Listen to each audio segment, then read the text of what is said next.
प्रगाढ़ पूर्ण विश्वास पाने की मंजिल मिलेगी। आपने अभी तक मैट्रिक में जितने किताबों को पढ़ा, क्या सिलेबस से बाहर एग्जाम में प्रश्न पूछा गया था? यह एक विश्वास की ताकत थी कि जिस सिलेबस को हमें दिया गया उस सिलेबस के अंदर ही प्रश्न पूछे जाएंगे। जिस कार्य के लिए आप पटना की धरती पर आए हैं, यहाँ आए हैं, जिस भाव से आए हैं उस भाव से अगर आप तैयारी कर लिए तो उसके अंदर ही नौकरियां मिलती है, उसके बाहर की चीज नहीं है। लेकिन इशारा उनका होना चाहिए, जगत जननी तुम्हारे ही इशारों पर। सिलेबस तो जो पढ़ाया जाता है उनका होना चाहिए। इंजीनियरिंग की तैयारी करने वाले लड़कों को फिजिक्स, केमिस्ट्री और मैथ के सिलेबस पर पकड़ होना चाहिए, तो वो सुबह उठ के पता करता है कि भारत और जिम्बाब्वे का मैच कब से शुरू होने वाला है। आया है किसी और के लिए सिलेबस होता है कहीं और का। सुबह उठने के साथ फ्रेशनेस अगर पूरा फ्रेश हो जाए और 20 मिनट मेडिटेशन कर ले, कम से कम 20 मिनट मेडिटेशन कर ले, उसकी दिन भर की बैटरी जब चार्ज होती है तो हमेशा बल्ब वोल्टेज में ही रहेगा। उठा जैसे तैसे, रात में खाया वो जूठा थाली पलंग के नीचे, चौकी के नीचे, किताब कहीं पड़ा हुआ है, उठा आंख धोया, फिर उसी हाथ से किताब लेके क्या कर रहे हैं? तैयारी। क्या बनिएगा? इंजीनियर बनिएगा। ऐसा फूल बनाइएगा कि जिस दिन उद्घाटन होगा उस फूल का उसी दिन 10-20 आदमी दबने मर जाएगा। एक तैयारी का जज्बा, एक जोश, एक ईमानदारी अपने आप कार्य में झलक जाता है। व्यवहार कुशल व्यक्ति के व्यवहारों से जाना जाता है, उसी तरह विद्यार्थी का गुण उसके शिक्षा से जाना जाता है, उसके चरित्र से जाना जाता है, उसके चिंतन से जाना जाता है, उसके व्यवहार से जाना जाता है। आप विद्यार्थी टैग लगा लिए है नहीं, एक टैग है कि आए हैं, पढ़ाई कर रहे हैं, हो ही जाना चाहिए, नहीं होगा इंजीनियरिंग में, प्राइवेट कॉलेज में चल जाएंगे, चाहिए। उसके बाद क्या होगा? प्लेसमेंट के समय कौन प्राइवेट कॉलेज वाला प्लेसमेंट आपका करा देगा? टैलेंट उसी का नाम है, व्यक्तित्व, पर्सनालिटी उसी का नाम है। एक बार जिसकी पर्सनालिटी में उभार आ जाती है, चमकदार हो जाती है, फिर वो मुड़ के नहीं देखता। आप विवेकानंद के बारे में सुने हैं, एपीजे अब्दुल कलाम का तेजस्वी मन किताब सारे लोग जरूर पढ़िएगा। मन की शक्ति कितनी प्रचंड होती है। व्यक्ति अगर पतित भी होता है तो मन में विकार आने के चलते, और पवित्र भी होता है तो मन में सही रास्ता, आत्मा, उसके विचार पवित्र होने के चलते, दोनों यहीं से शुरू होता है। आप ही की तरह कभी इंजीनियरिंग का क्लास करने वाला एक आध्यात्मिक पुरुष, जो व्यक्तित्व का प्रखर, अध्यात्म को मानने वाला, रामेश्वरम की गली में रहने वाला, रामेश्वरम मंदिर का चक्कर लगाने वाला, सुबह शाम दोपहर 3 टाइम नमाज अदा करने वाला, इस भाव से तैयारी में लगे कि मैं जैसे जैसे जैसे जैसे अपने आप को आगे बढ़ाऊंगा उसमें मेरा सहयोग, मेरी मेहनत तो होगी, लेकिन मार्गदर्शक सत्ता उस अध्यात्म की, उस अच्छे व्यक्तित्व की जीवनी की लाइन होगी जिससे हम आगे बढ़ेंगे। ठीक हमारे पड़ोसी राष्ट्र में एक ऐसा ही लड़का और शुरू होता है। वो भी विज्ञान के उस चरमोत्कर्ष को छूने की कल्पना करता है जिससे पूरी दुनिया में उसे लोग जाने। आप भी तैयारी करने आए हैं। तैयारी में एक लड़का वो है जो युवा मंडल में आता है और युवा मंडल के 20 मिनट के मेडिटेशन के साथ साथ साधना, स्वाध्याय, संयम, सेवा, चारों चीजों को अपनाता है। शाम में बाल संस्कार शाला जाना, संडे को समय से आके आप जिस छत पर बैठे हैं, यहाँ कोई मजदूरा आके ना माइक लगाता है, ना दरी बिछाता है, ना गुरुदेव माता जी की तस्वीर को लगाता है, अपने बीच के भाई लोग करते हैं। एक सभा जिसको डिवोशन, डेडिकेशन कहते हैं, उस भाव से आके लगाते हैं और उसके साथ साथ अपने तैयारी के प्रति कॉन्शियस, हमको कैसे करना है, जो समाज के लिए जीता है उससे अपने आप अपने लिए जीना आ जाता है।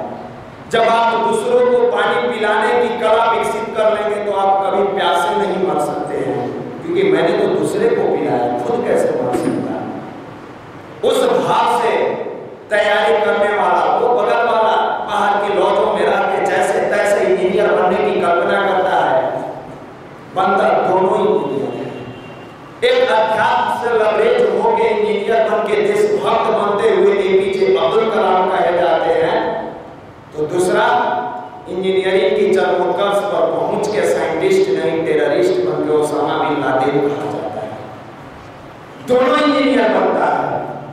एक के लिए पूरी दुनिया, पूरे हिंदुस्तान के युवा से लेकर बूढ़े लोग कल्पना करते हैं, तो वर्तमान में हर मां चाहती है कि मेरा बेटा एपीजे जैसा बने। तो दूसरा को अमेरिका उसके घर में घुस के मारता है और उसका राष्ट्र कुछ नहीं कर पाता है। ठीक उसी प्रकार जो युवा मंडल में आके अपने नियम को भगवान की श्रेणी में रख के मेरा कार्य नहीं है गुरुवर, मैं कर्म करता जाऊंगा, न मैं रहूं न मेरी आरज़ू रहे, बस तू रहे, तेरी आरज़ू रहे, मेरा अपना कुछ नहीं है मालिक। जो आपने इस प्रतिभा को दिया है, इस प्रतिभा को मैं सही रास्ते पर चलाने के लिए प्रयासरत हूं, आपकी कृपा होगी, सफलता अवश्य मिलेगा। उस भाव से जब युवा मंडल में आके जुड़ने के बाद लड़का कार्य करता है, तो कोई देहरादून एसपी बनने के बाद डीएम बनता है, तो कोई पटना का असिस्टेंट कमिश्नर, तो कोई पीएमसीएच का डॉक्टर, तो कोई रेलवे का पदाधिकारी, तो कोई बैंक का कर्मचारी, तो कोई पीओ बनता है, तो कोई शिक्षक बनता है। ये गुरु की कृपा है, हमारा अपना कोई बस नहीं है। आप कहेंगे नहीं, ये तो उस व्यक्ति का कार्य है, कार्य के साथ ही कृपा है, ये भाई कार्य कर रहा है। कब? जब वो इलेक्ट्रिक की कृपा इस पर बरसी है और इसके अंदर विद्युत का संचार हो रहा है। आप कहते हैं इंजीनियरिंग की तैयारी करते हैं, मैं फिजिक्स में सोचता हूँ, कुछ नहीं सोचते हैं। आपका फिजिक्स तो तब आपकी सार्थकता को सिद्ध कर दी जब आठवां में पढ़ा हुआ न्यूटन का तीसरा नियम, क्रिया तथा उसके विपरीत प्रतिक्रिया बराबर तथा विपरीत दिशा में होती है, अपनी जिंदगी में उतारने का प्रयास किए होते। आप ये कभी सोचे होते कि अच्छे कार्य का परिणाम अगर क्रिया के विपरीत प्रतिक्रिया होती है तो अच्छा ही होता? तो ये मन में संशय नहीं होता कि बाल संस्कार शाला में जाके समय देने पर क्या मेरी कैरियर बन जाएगी? किस तरह का फिजिक्स पढ़ेगा? तब आपने न्यूटन का तीसरा नियम नहीं, न्यूटन के नियम के शब्दों को पढ़ा है, नियम को नहीं पढ़ा है। अगर नियम को पढ़ा होता और क्रिया के विपरीत प्रतिक्रिया होती है तो आपने किसी के कैरियर के बारे में सोचा तो आपका कैरियर जरूर बन जाता। आपने गुरु के लिए थोड़ा सा सोच लिया होता, उस विज्ञान के माध्यम से, अध्यात्म के माध्यम से नहीं, उस विज्ञान से ही क्रिया के विपरीत प्रतिक्रिया होती है। कुछ अच्छा कार्य समाज के लिए कर देते हैं, प्रतिक्रिया होगी तो मेरे लिए अच्छा हो जाएगा, अवश्य आप सफल हो जाते हैं। आप तो यहाँ आते भी हैं तो पहले से ही प्रश्नवाचक चिन्ह लेके आते हैं। दो चीज होता है जिंदगी में, एक शिक्षक जहां आप तैयारी करते हैं वो पहले सब कुछ सिखा पढ़ा देते हैं तब परीक्षा लेते हैं, और एक परिस्थितियां पहले परीक्षा लेती है तब सिखाती है। तो शिक्षक के पढ़ाने के बाद परीक्षा में पास नहीं हुए तो थोड़ा सा डिप्रेशन आएगा, लेकिन अगर परिस्थितियां भगवान की कृपा आप पर नहीं रही और थोड़े जटिल तरीके से परीक्षा ले ली तो इंसान टूट जाता है और सुसाइड कर देता है। उस परिस्थिति रूपी परीक्षा को पास करने का और वहां सफलता प्राप्त करने का कोई एकमात्र माध्यम है, उसी का नाम गुरु है, उसी का नाम गायत्री महामंत्र है, जो आपके इंटरनल पावर को मजबूत बनाता है, जो आपको सही रास्ते पर चलने के लिए विवश कर देता है। अभी 5 सितंबर शिक्षक दिवस के रूप में हम लोग मनाएंगे। जैसे तैसे जितने भी पटना में स्टूडेंट आने वाले हैं वो देखे हैं कि कैसे शिक्षक दिवस मनाया जाता है। डॉक्टर सर्वपल्ली राधाकृष्णन के जन्मदिन के उपलक्ष्य में मनाने वाला वो मात्र एक पूरा किया जाता है और शिक्षा और विद्या के मंदिर में निर्जंगना को बुला के नंगी नाच नचवाई जाती है। कैसी है ये शिक्षा का मंदिर है या कोई और जगह है? हम लोगों का एक विचार हुआ है आपस में, आप सबकी सहमति चाहिए। हम लोग सोचे हैं कि हम लोग अपने तरीका से शिक्षक सम्मान सह शिक्षक दिवस मनाएं।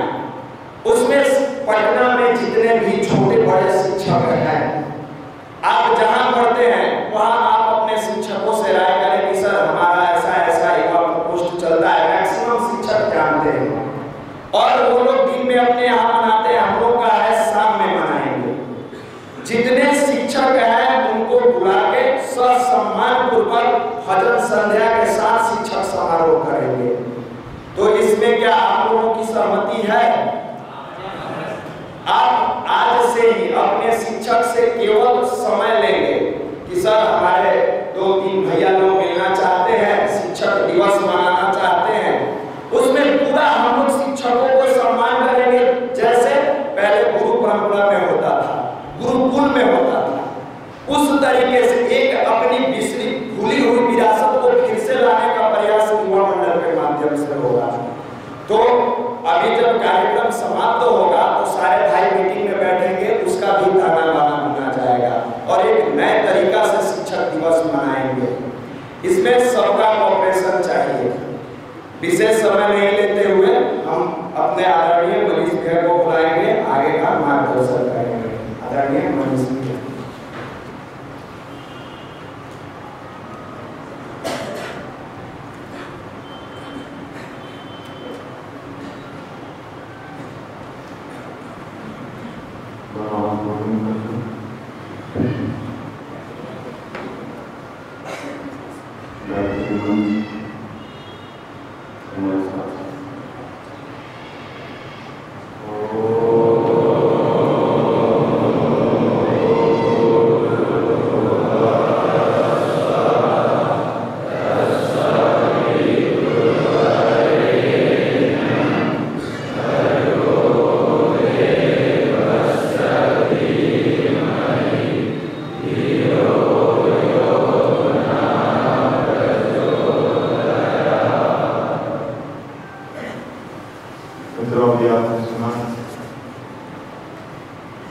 आप कोई भी ऐसा काम करते हैं उसका दुनिया में हर काम का कुछ न कुछ फल मिलता है।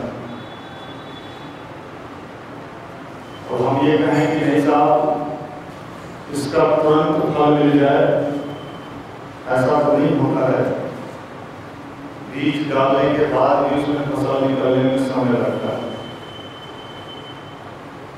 जिन चीजों को हम लोग अभी तक मानते आ रहे थे कि भारत के लोग इन चीजों में विश्वास करते हैं, भारत के लोगों का विश्वास उन चीजों से समाप्त हो गया, लेकिन दुनिया के लोगों का विश्वास उस पर जमता चला गया। अभी तक हम ये मानते थे